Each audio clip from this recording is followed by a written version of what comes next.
I was reading a little bit of this just out of nowhere. I had it pulled up and I forgot that I pulled the page up. And I thought there was a lot of things in here in the first few paragraphs that are of great interest. So let's have a look. They seem to really know what they're talking about, and they seem to really know like the relationship between the realms and Midgard, and even entities in the other realms that affect Midgard, because it's all synergistic. You know, something Matt or Svan said, what happens with the gods is reflected in Midgard. When they were talking about how they brought the Fenris wolf into the council with the gods, you know, long before it was bound up. Anyway, which part did I want to read?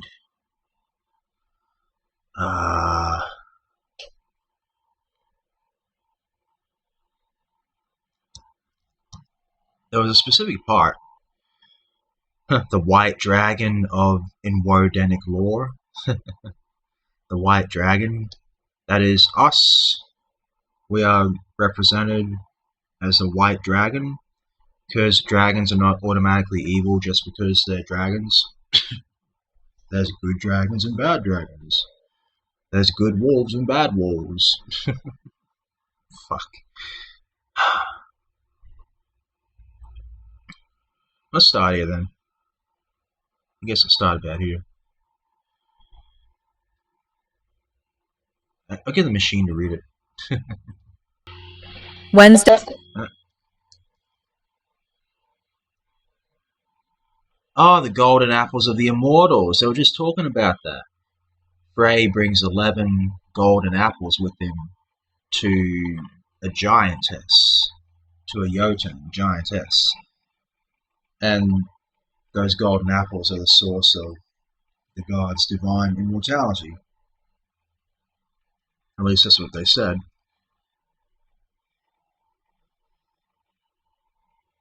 Okay. Start here. Sure. I have looked at this before, but to make things clear, we'll go through it again. In August 1999, 1 month out from the prophecy, the solar eclipse over Europe occurred. This is the great king of terror mentioned by Nostradamus. This is also the black sun. This, it is said, brings back to life. He resurrects. The great king of Engalmois, this, in the text I have, being an anagram of the old French Mongoloi, which it is certainly not, since the letter I is missed out and no substituted. Far easier to see this as it is Engalmois, Engal being the English. Here we have the great king of the English being resurrected. This is the resurrection of Ingwi. The prophecy 88 thus renews that of the one of Nostradamus, and not only that, its content also linked to the solar eclipse of August 11, 1999, since we have the black sun in Leo the lion, in the white dragon in Wodenic lore. In the same house of the zodiac, we also had the planet Venus, which is the woman clothed with the sun and the moon under her feet. Venus is here seen as the goddess of dawn, linked to the ween goddess, Freya. Indeed, although the phrase, when the moon is under her feet and she is clothed with the golden sun, refers to a time of the year when, at dawn, the planet Venus is seen this way, this also applies to the time when the sun and the moon are conjoined, solar eclipse. I have shown the following runic formula on many occasions, but it is necessary to repeat it here to show that this fits in not only with prophecy, but also hidden within our own rune rows. Tiwaz, the sky father / the sun. Berkana, the birth mother / the earth mother / the moon. Awaz, the divine marriage of the sun and the moon, solar eclipse. Manaz, the offspring of the divine marriage, the Manu of the Aryans. Lagu, the flood slash the great dissolution slash the waters of chaos. Ingwas, the sun slash the son of man slash the divine child of light. Dagas, the new dawn slash the rising of the golden age. Odal, the rising of Atal land, Atlantis, slash the coming race. The coming of the Son of Man, Ingwi, is after the flood, but we have shown that the flood may be more symbolic of the flood of migrants, words from the press and media, into Europe, the land of the gods. The Bifrost Bridge was broken, and the Outlanders entered the land of the gods. Significantly, the above rune row is the third and the last in the common Germanic Futhark. Perhaps the fourth Aetter of the English rune row is the means to win the struggle? In Norse mythology, it is Loki the Jotun who is responsible for the theft of the golden apples and the abduction of Idun. The gods have to force Loki to undo his dirty work and get her back. The symbolism of this myth is interesting, for she is turned into a nut in order to get her away from the giants, Jotun. The nut is in itself a seed, and thus the symbolism suggests the seed of resurrection, or the seed of rebirth. In the alternative version of Ragnarok, Odin's Raven Song, Idun is equated with Nanna, who is a moon goddess and wife of Baldag. So well known was Nanna at one time that the term is used for a grandmother. It is also interesting that none of the gods can awaken the sleeping goddess, Idun Nanna, and under the orders of Odin they have to sleep on it, i.e. they have to let Wyrd take its course. This suggests that Odin recognized that she would awaken only at a certain time of the cosmic cycle, just as an avatar appears at his appointed time. They could not force the matter. In this case, it was the black sun of the solar eclipse that would awaken the sleeping goddess, who would then bring forth the king of the English, Ingwi. This would bring into being the new age, the age of Ingwi. Around the solar eclipse is always a halo or corona, a crown. This is an interesting part of this happening. I should point out, because they didn't point it out here, they've said it before in other pages, Ingwi is Frey. Every time they say Ingwi, they're referring to Frey. Around the solar eclipse is always a halo or corona, a crown. This is an interesting part of this happening since the guardian goddess of England wears a white wolf skin and a golden crown, according to a certain initiate who was with us many years ago. Britannia is the guardian goddess of England, and the wolf goddess is the guardian goddess of the English, as we have seen from past articles which refer to Norse sagas. Both of these should be seen as facets of the same Idun. Hamas Sun has also suggested that the English ing rune is the Edel rune with a crown, which is the crowned and conquering sun, or the crowned and avenging sun. We have the crown linked to the sleeping goddess and to the sun. We also have the motif in Norse myth of Woden being swallowed by the Fenris wolf. Here we may see Woden, the sun, being swallowed by the wolf, the moon. Wolves howl at the moon. As in the Egyptian rite of the opening of the mouth, Widayar prizes open the jaws of the great wolf and allows the spirit of Woden to escape. The spirit of Woden enters his son, Widayar, who is thus akin to Horus, son of Osiris. At a galactic level, this could have been played out with the 2012 sun moving into the dark rift of the Milky Way. As I stated before, the solar eclipse of August 1999 was the conception of the Age of Ingwi. Just 9 months later, May 2000, was the planetary conjunction of the Cross of Ingwi, which was the birth of the Age of Ingwi. Of course, before and after the 1999 solar eclipse, wars were waged on the planet, as prophesied by Nostradamus in this quatrain. Mars, of course, is the god of war mentioned, but his Greek name is Ares. The name Ares must be associated with Arya/Aryan, and his ram totem suggests a link to Hamaheimdall. In this clipping, which I have shown so many times before, Mars and Saturn are seen on the horizontal plane, the planets of war and disaster. On the vertical plane are the Sun-Moon union, with Venus, not shown, in the House of the White Dragon and the planet Uranus, asterisk, in Aquarius, the ruling house of the New Age. The planet Uranus has always been associated with the sky god and with the gods of light and order.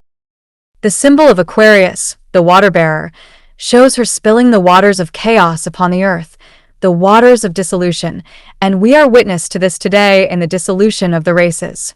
This is our greatest challenge, not to lose the Aryan gene that is the basis of the creation of the new man, the God-man. In the midst of the chaos around us, an age of heroes is born, the age of Ingwi. We can see the Germanic Iron rune in the clipping, as well as the cross of Ingwi. Asterisk. Uranus equals Uranus equals the primal master of fire. Ur means primal and means master, and us means to burn.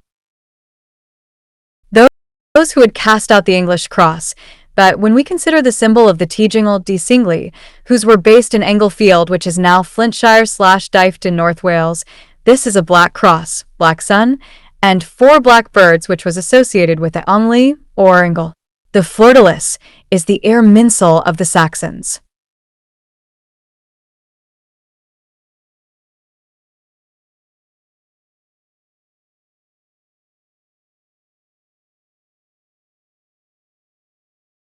Flood could have been the flood of migrants.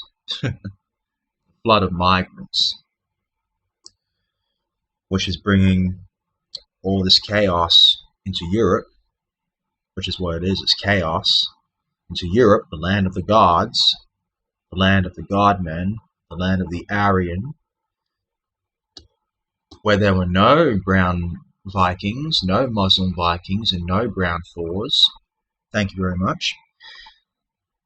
And if that's the case, then we would be in a time where Frey is very soon going to fight Surtur. Very soon he's going to fight Surtur with an antler, because he doesn't have his sword anymore. He has to fight him with an antler. Isn't that interesting? I just thought that was very interesting. Now, they already talked about in the last video that I showed you, they already talked about how the Fenris wolf's saliva, by it dripping, it causes chaos to occur on Midgard by the dripping of that saliva, which is called the River of Hope. But it's a river of hope for the baddies, not for us. It's little things like that that affect Midgard.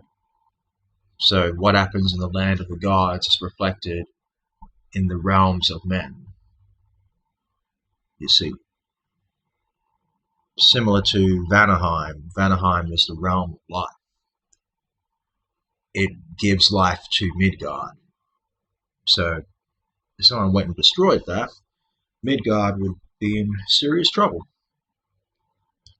Apparently, we have prophecy too. It's not just the Christians in their Bible. Apparently, we've got prophecy too, relating to all this, like the solar eclipse and the Great King of Terror, the Black Sun, the goddess, fucking Freya, you know, the Wayne goddess Freya, Venus, the goddess of dawn, all this stuff. The flood of migrants, the coming of Ingwi, the coming of Frey, I mean. So, it seems like we have prophecy too. And it's like, you can't just go back and say, okay, so this stuff was not the word of Odin dictated to a person for him to write down as like scripture about the Aryan gods or the Aesir gods or the Holy Aesir or the Pan-Aryan gods. It's not scripture. It's lore, but it's not scripture like the gods literally talking to someone and telling them, hey, we're taking their hand and making them write the words telling them this is this and this is this and all this. No, but somehow our ancestors, through connection to our Pan-Aryan gods, managed to write down things that turn out to be prophetic, or they appear to be prophetic at the very least, especially with statements like these about the flood and the flood of migrants. And 1999, where they're talking about the solar eclipse of 1999 linked to the prophecy of Nostradamus and the white dragon in Wodenic lore and all this stuff, all that stuff. Yeah. So you can't just go and say, oh, it's all made up. It's all made up. People just wrote stories. None of it's true. Well, apparently it is true. Apparently a lot of it's true. And the fucking real life events, or the people that have their personal experiences with their gods and goddesses and their ancestors, that Matt and Svan have seen for themselves in people that they know, when rituals, they want the ritual to be real, but something's different when it becomes real. And that it's happened for Matt and Svan as well, of course. But it's not like Odins is going to come and tell you, hey, my real name is Dugas, and these 3 stars over here are going to fall onto the earth on the 27th of November 3042, because I know the date of my death, and so I know everything that's going to happen before I die, because my eyes in the well of Mimir, and I see all and know all. They don't do that. It doesn't work that way. And not to mention, the gods didn't do the whole Bible and Quran thing, controlling their hand, making them write the words down, because the gods want us,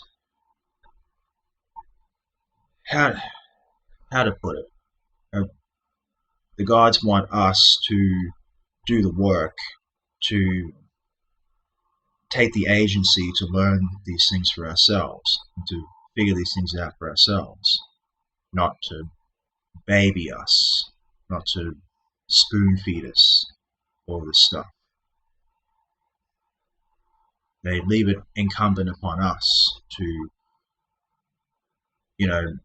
do the work and learn about the gods and learn about reality and figure things out, and learn about the runes that are ever evolving, that are not static and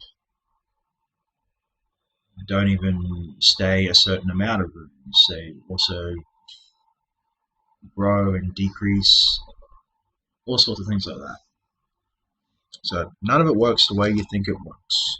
To quote Jordan Maxwell, nothing in this world works the way you think it works.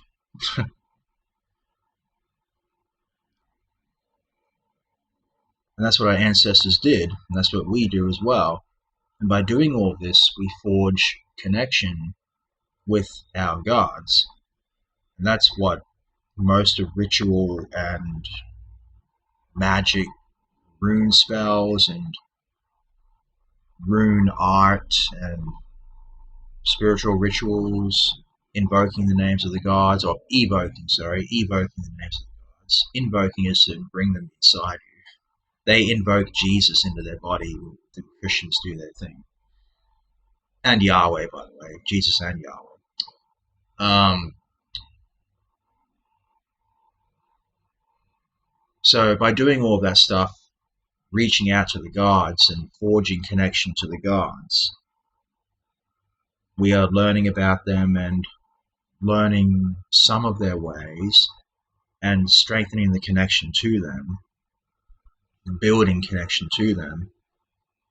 And that is how we That is how we forge a relationship with our gods. They're not, like, yeah, technically, when you break down the word worship and explain what the parts of the word mean, then we do worship them because the word worship is to acknowledge worth. That's how stupid words are. When you acknowledge the worth of someone, you are worshipping. That's all it is. So you worship your father, whether you knew it or not. Yeah, you do. Christians, you worship your mother and your father. Even though, oh, your Bible tells you, Jesus himself told you, that you are to hate your mother and father and only love him. Oh, you don't know that verse? You don't know that part?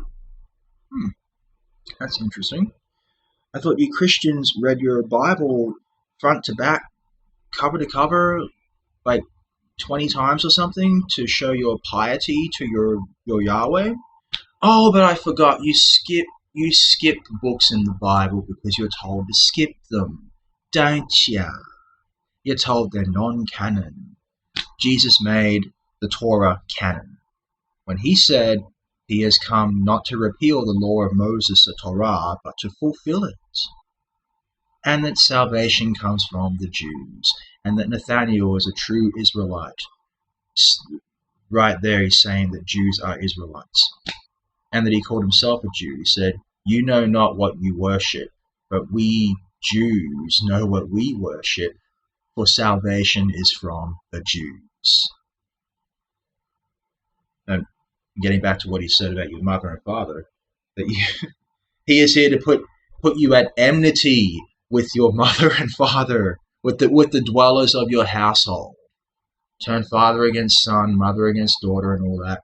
And there's a quote in there where he literally says that you are to love me and to hate your mother and father, or to be at enmity with your mother and father. Yeah. Read your fucking book. Oh wait, there's many books in the Bible. Read your fucking Bible. Oh, and that brings me to another point, actually. Raise the finger. Actually, some people in my comment sections, maybe 2 or 3, not many, over the course of almost 2 years, maybe half a dozen, they seem to have a problem with my attitude. They seem to think if I'm not being stoic and robotic and never get excited, aggravated, and never get pissed off, and never show any emotion whatsoever, that I'm being ridiculous, or I'm being emotional, right? That's the word. Being emotional, and then that's being fragile and being fucking unstable. Not fragile, unstable. Yeah, do you know what Odin's name means? Do you know what some of his many names mean? Do you know what Odin represents and what his many names represent? If you did, you wouldn't say such things to me. Wodenus, leader of the possessed, the frenzied one, the maddener, he who is overcome with ecstatic frenzy. He, in his magical sorcerer representation or role, is more of the type, as compared to Tyr, in juxtaposition to Tyr, he is more of the magical sorcerer type that is overcome with ecstatic frenzy, the esoteric sorcerer type that is overcome with ecstatic frenzy and madness, and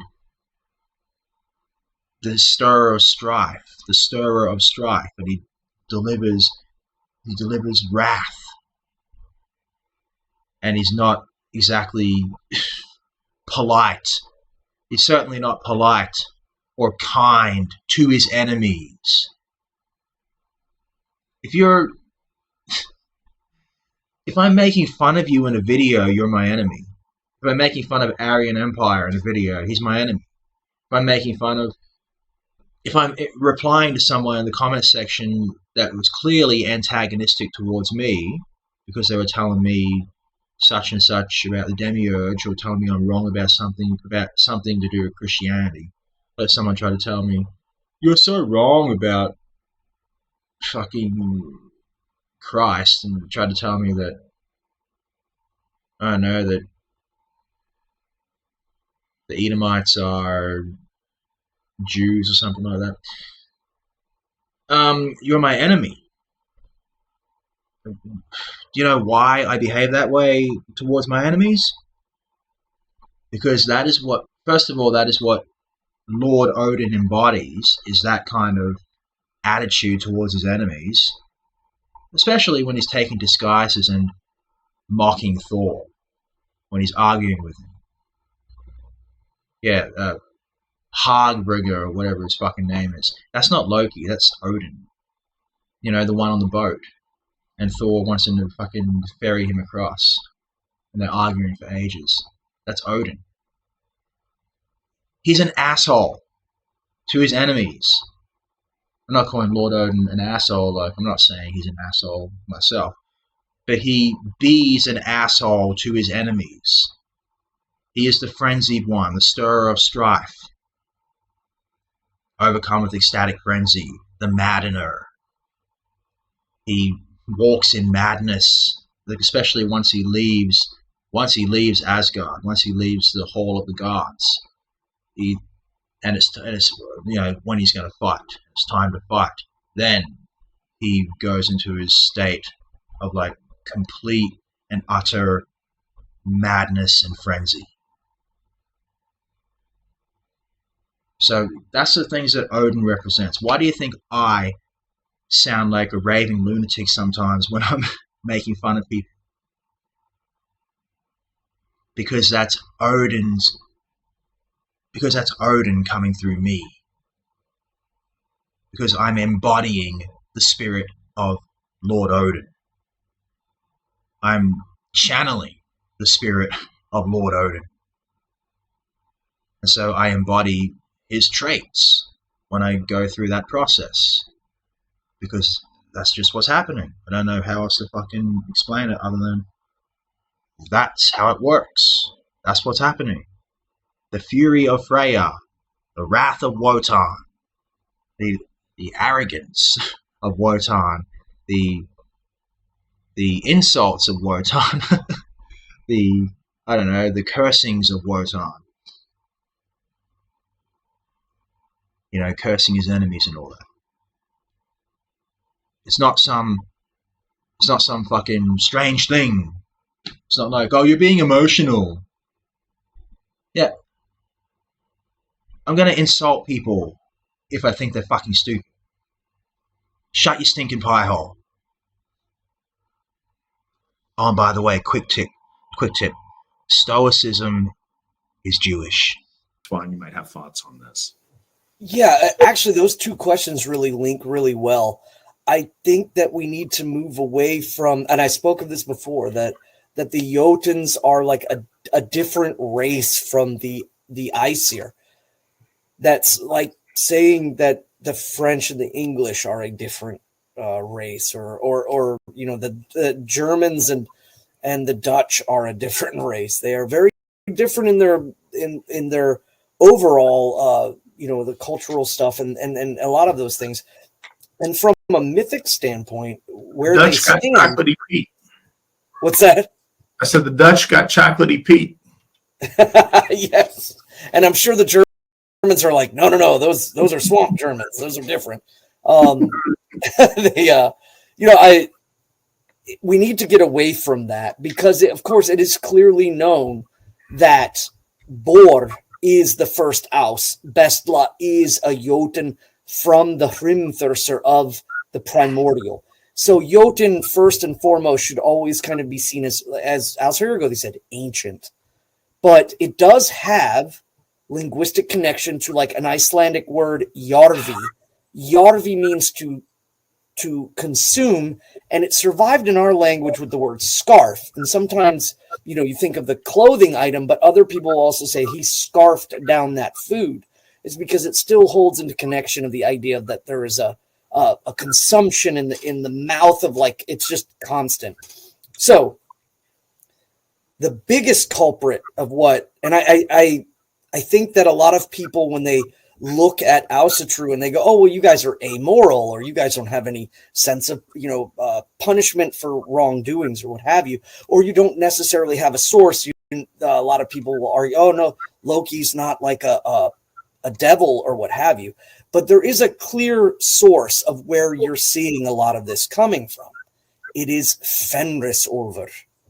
Fenris Ulfr, of the 3 children, is brought into the domiciles of the gods. And what happens in the halls of the gods happens in the hearts of men. Seen as the least, threatening, really because of size, but is brought into the halls of the gods and raised up. And this is Aryan mythos 101 of the binding of a chaotic beast. But there's some interesting things to note. The influx, every place that is in the middle world, influx in and also out. So Fenris is moved from the heavenly realms, the upper world, the place, the origin of time and all things that are ordered. He is moved after he is bound to the eastern, and he is kept in the Black Lake. And it says the sword that holds his mouth open, he is slavering his poisonous spit into the lake, and it seeps. And remember, just like Vanaheim and Jotunheim, they influx into the middle world just as much as they take out. I would say, obviously Jotunheim takes more out than it gives, and what it does give, the gift is not good. So oftentimes the chaos that you see, especially in the hearts of men, especially in the hearts of the folk, in the minds of the folk, that sickness, that point of diminishing the power of the souls of the folk hurts the Aesir directly. And that poisoning of his slobber, that venomous spit, is what is, I think, seeping into the hearts and the minds of in this day and age. So oftentimes I will always say, this is the wolf age, and with good reason, because it is the wolf, the Vargar, the great, terrible, demon wolf that is poisoning folks' minds away from what is good, what is true. And so that's a culprit that I don't ever see anyone talk about. And I've always held this belief that the wolf age is directly connected to, of course, the poisoning of Fenris Ulfr's slavering jaws. The chaos, the dissipation, the venom is all sourced from him as it flows from Jotunheim into the middle world. So we those of you that tuned in for a whole lot of Skirnismal and we're 5 verses in, some of that's due to my tardiness today. But a lot of it, you guys can read these stories on your own if you want. What the point of this is to apply them to our greater mythos and apply them to our religion of Ausatru. And in order to do that, we spend, Spawn and I sometimes, it's funny, sometimes we'll go and we'll knock one out real quick. Sometimes we'll tediously go over one for a long time because things pop up that are important to cover. But about this and understanding the forces in opposition to what we do. There are, I guess, two flavors of bad guys that are both aligned against us, and it's important to recognize them both. A lot of edgelords want to suggest that Asatru doesn't have polarity between good and evil. That's not true, but Asatru is more complicated than just that. So there's black and white in Asatru. There's also a tremendous amount of gray area. And in that dark gray area is forces of entropy and laziness. We have chaos that seeks to actively destroy and burn and break things. In one sense, that's easy to recognize, and easy is the wrong word, but it's straightforward to combat. There is also, aligned with the forces of chaos, those forces of subtle decay and entropy. The forces of laziness, of primal, not elevating the soul more than the primal. And the most primal elements are those primal Jotnar that have not been awakened. If you read Steve McNally, our founder's writings, he talks a lot about awakening.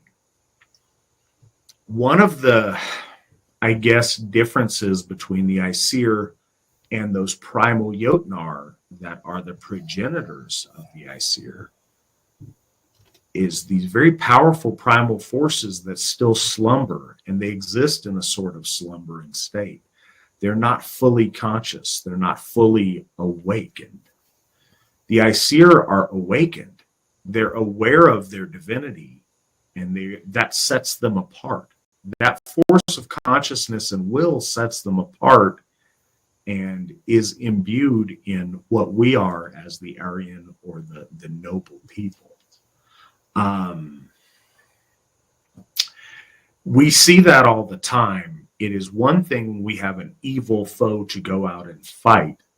That attacks us in one way.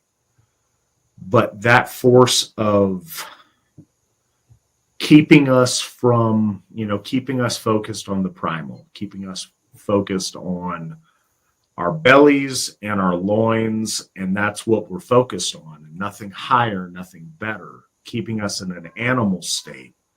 Those forces of entropy serve chaos. One of the meta themes of our entire mythos and our entire faith is rising above that, not negating it. Those things are important. Hunger and lust and all of those things are great if they are under the control of a higher consciousness, if they are under the mastery of something awakened and something that's upward aimed. But those are the forces of degeneracy that it develops the moral trappings, but set aside for a moment, degeneracy. Those are forces that decay us and bring us down from a higher level that we've brought ourselves to as Aryan people. Things that bring us down, stop our progress. That's the chaos that is harder to defend against because it is much more subtle. We see that with all the movement in our lore. We see that in the march of the cycles that lead towards Ragnarok. We see that in the sun and the moon staying, just outside of the gaping jaws of the wolves. We see that throughout. And that's one thing that we see rampant amongst our folk, and it's talked about that being a hallmark of the wolf age, is our tendency to turn on one another and to attack each other over petty, lower concerns rather than elevate, bring each other up over that higher goal that we're reaching towards. And that's why it's important that we're always thinking about what we're doing and why we're doing it, and keeping victory in sight, keeping our eyes on the prize. That vigilance is what This is this big theme that I talk about and why this program is called Victory Never Sleeps. We have to constantly stay vigilant against those forces of decay and to push towards what we're trying to achieve, to stay awake and to stay alert. And this is a lot of talking before we get to verse number 6. So let's carry on with that, if you will, Swan. Well, I think it's great because, again, this is a... Okay, fucking hell, I found what I wanted to find. I nearly left this out. I got so many clips now I have to go back and listen to like minutes of shit to... So sometimes I forget to write down what the clip was about on the screenshot. So I have to go back and fucking figure out... this one I want to show you about what I was saying. How the gods want us to fucking... It's incumbent upon us. They want us to figure this stuff out and learn and reach out to them and connect with them and learn this stuff ourselves, figure this stuff out ourselves, instead of the desert spirit way. Which is probably bullshit. Like, it's probably just somebody said God took their hand and did that. Probably just said that. Because, you know, there's all this stuff like, oh, Ezra the prophet stole 5 of the Aryan Grail stone tablets and created the first 5 books of the Old Testament out of it or something like that. So he stole the Aryan Grail stone tablets and created the first 5 books of the Old Testament by stealing from that and twisting it and distorting it into a Middle Eastern context. It's probably why you got Adam and Eve, and then we got Ask and Embla. But I think we have 3 different versions of Adam and Eve all together. It's not just Ask and Embla. I'm pretty sure there's like 3 separate couples. I think. I gotta double check. In that circulating system, and stick. Yes, the aggression stick, the conflict stick.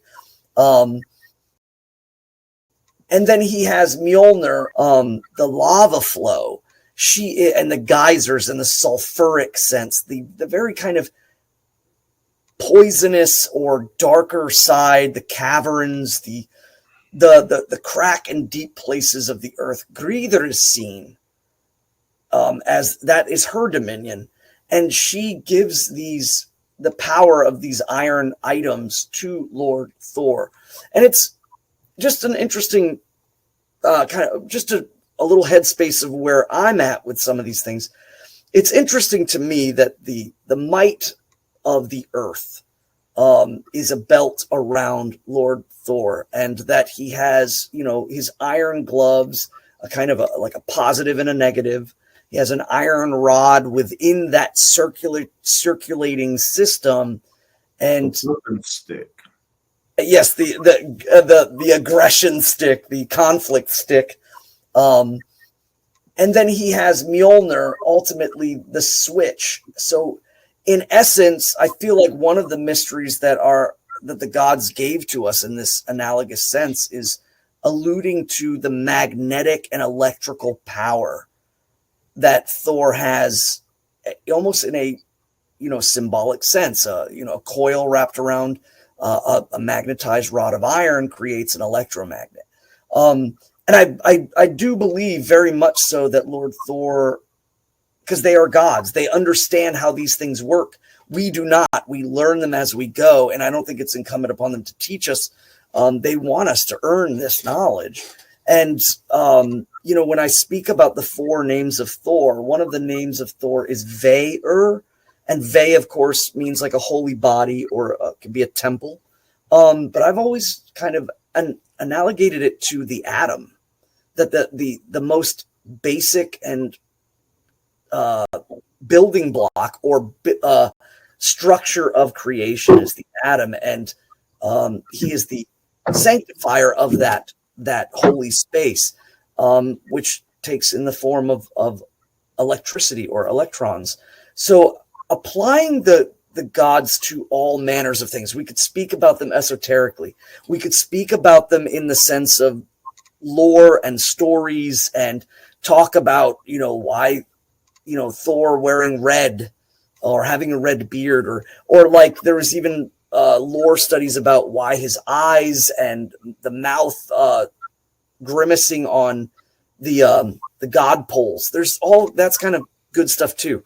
But you can see the gods in all things if you're willing to look, but it's not because they're omnipresent, in the sense that they're just all the gods are everywhere. It's that they are clearly alluding to things. They're these hidden kind of secrets.